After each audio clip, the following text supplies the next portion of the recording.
അപ്പോൾ beginners art part 2 ആണ്. ഇന്ന് നമുക്ക് ചെവി വരക്കാം. അതിനാദ്യം 2 സർക്കിൾ ഇതേപോലെ വരക്കുക. എന്നിട്ട് അതിൻ്റെ ഫ്രണ്ടിലും ബാക്കിലും ഇതുപോലെ ജോയിൻ ചെയ്യുക. അതിനുശേഷം ഉള്ളിൽ മടക്ക് വരയ്ക്കാൻ ഇവിടുന്ന് തൊട്ട് താഴത്തെ സർക്കിൾ വരെ ഇതുപോലെ ഒരു കണക്ഷൻ വരച്ചു കൊടുക്കുക. അതിനുശേഷം ഇതുപോലെ ഒരു മടക്കും വരച്ചു കൊടുക്കുക.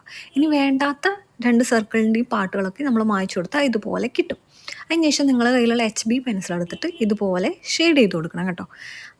ഞാൻ HB തന്നെ ഉപയോഗിച്ചിട്ടാണ് ഫുള്ളായിട്ട് ഇപ്പോൾ ഷെയ്ഡ് ചെയ്തത്. അതിന് ശേഷം എന്ത് ചെയ്യുക, ഒരു ബഡ്സ് എടുത്തിട്ട് എല്ലാം ഈ ഷെയ്ഡ് ചെയ്തെല്ലാം ഒന്ന് ബ്ലെൻഡ് ചെയ്ത് കൊടുക്കുക. ഓക്കെ, പക്ഷെ ഫുള്ളായിട്ട് ബ്ലെൻഡ് ചെയ്യാൻ പാടില്ല. കുറച്ച് പാർട്ടുകൾ ഇങ്ങനെ വൈറ്റായിട്ട് തന്നെ ഒഴിവാക്കണം, നമുക്കൊരു ലൈറ്റിൻ്റെ ഷൈനൊക്കെ തോന്നും.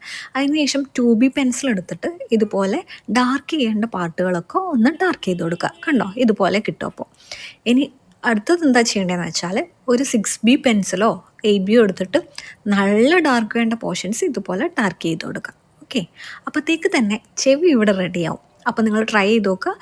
ചെയ്ത് നോക്കിയിട്ട് എനിക്ക് അയച്ചു തരാം. അപ്പോൾ ഈ ഒരു സെഗ്മെൻറ്റ് കൊണ്ട് എന്തെങ്കിലും യൂസ് ഉണ്ടോ എന്ന് അറിയണമല്ലോ.